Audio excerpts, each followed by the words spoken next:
Herkese merhabalar. Kanalıma ve mutfağıma hoş geldiniz. Bugün sizlere benim en garanti poğaça tariflerimden biriyle geldim.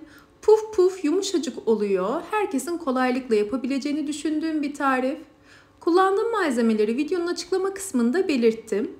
Tarifime başlamadan önce beni hangi şehirden izlediğinizi videonun yorumlar kısmında belirtirseniz çok mutlu olurum. Ben sözü daha fazla uzatmadan hemen tarifimin yapımına başlamak istiyorum. Bir cezveye 1 su bardağı sütü aldım ve ılık hale getirdim. Elimi yakmayacak ısıya getirdim. Kullandığınız, hamuru yoğururken kullandığınız malzemelerin ılık olmasına dikkat edin. Elimi yakmayacak derecedeki sütü yoğurma kabına aldım. Üzerine 1 dolu yemek kaşığı toz şekeri, 1 paket kuru instant mayayı ekleyerek şeker çözününceye kadar karıştırıyorum. Instant mayanın gramajı 10 gram. Şeker eriyinceye kadar karıştırdıktan sonra diğer malzemeleri ekleyeceğim. Üzerine 1 su bardağı sıvı yağı ekliyorum. Bu arada kullanmış olduğum su bardağının ölçüsü 200 ml. Yani evlerimizde olan klasik su bardaklarından. Ardından 1 şişe maden suyunu ekliyorum. Diğer tarafta 1 adet yumurtanın beyazıyla sarısını ayırdım. Beyazını hamurumu yoğururken kullanacağım. Sarısını da üzerine süreceğim. 1 dolu tatlı kaşığı tuzu da ekledikten sonra tekrar karıştırıyorum. Artık geriye sadece tek malzeme kaldı. O da un. 6 su bardağı unu ayrı bir kapta hazırladım. Azar azar ekliyorum. Bunu her zaman ifade ediyorum. Unu kontrollü bir şekilde eklemekte fayda var. Hamurumuz yumuşak, ele yapışan dokuda bir hamur olmalı. Mayalı poğaçalarda önemli bir püf nokta bu. Hamurunuz yumuşak olursa poğaçanız piştikten sonra puf puf olacaktır. Birkaç önemli püf noktası var. Bunları zaten belirtmeye çalışıyorum elimden geldiğince. Hamurum biraz kıvam alıncaya kadar spatula ile karıştırmaya devam ediyorum. Yavaş yavaş un takviyesinde bulunarak. Ben toplamda 6 su bardağı unun tamamını kullandım. Kullanılan un miktarı değişebilir. Yine söylüyorum, kontrollü ekleyin.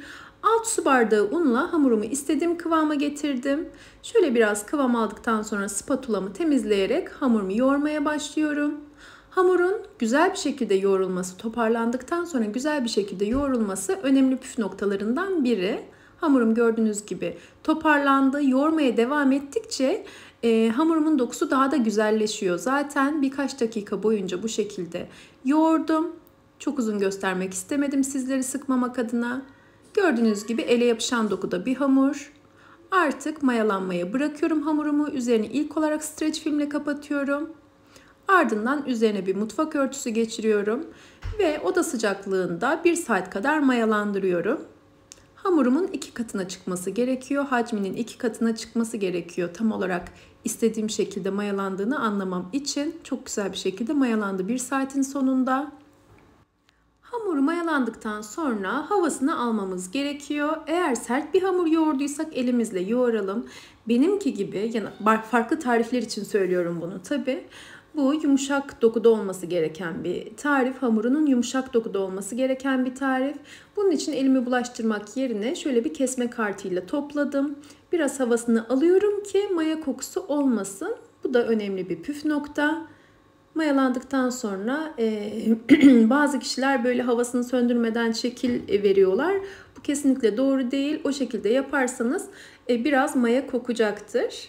Bu da benim çok hoşlanmadığım bir şey. Bunun için biraz böyle yoğuruyorum. Sonrasında şekil veriyorum. Küçük bir kaseye bir miktar sıvı yağ aldım ve şekil vermeye başlıyorum. Hamurdan mandalina büyüklüğünde parçalar kopararak elimle yuvarlıyorum.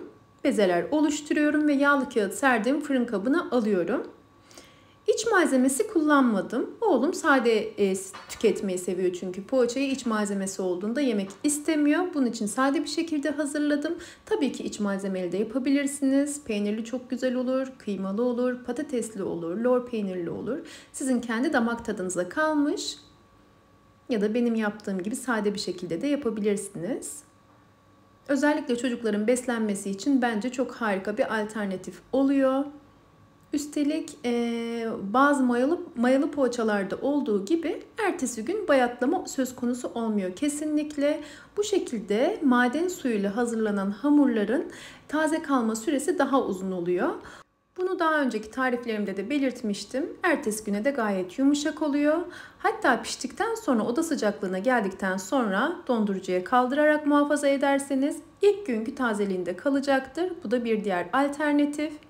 Şekil verme işlemi bittikten sonra tepsi mayası yapıyoruz. Üzerini temiz bezle kapattıktan sonra şöyle 25-30 dakika kadar mayalandıralım.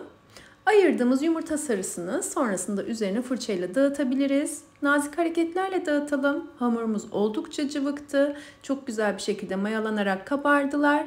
Biraz sert hareketle yaparsak havası sönecektir. Bu aşamadan sonra buna dikkat etmemiz gerekiyor.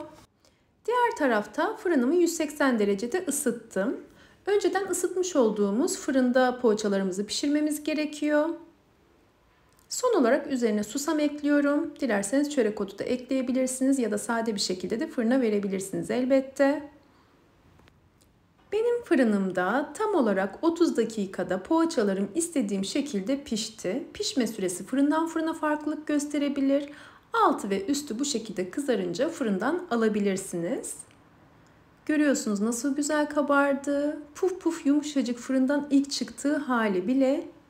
Bazen biliyorsunuz fırından ilk çıktığında poğaçalar, özellikle mayalı poğaçalar birazcık sert olabiliyor. Üzerini bazen böyle kapatmak gerekebiliyor.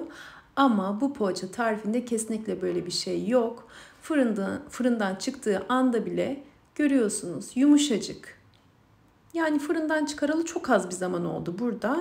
İlk çıktığı an değil, o aradaki çekimi yapmıştım. İlk sıcağı çıktıktan sonraki hali bu. Şöyle şimdi sizlere iç dokusunu göstereceğim. Sonrasında yavaştan veda edeceğim. Garanti poğaça tarifi arıyorsanız bence bu tarife bir defa şans verin. Ben sürekli yapmak isteyeceğinizi düşünüyorum. Tarifim hakkındaki duygu ve düşüncelerinizi bekliyorum. Yeni tariflerde görüşünceye dek sağlıkla ve afiyetle kalın. Hoşça kalın.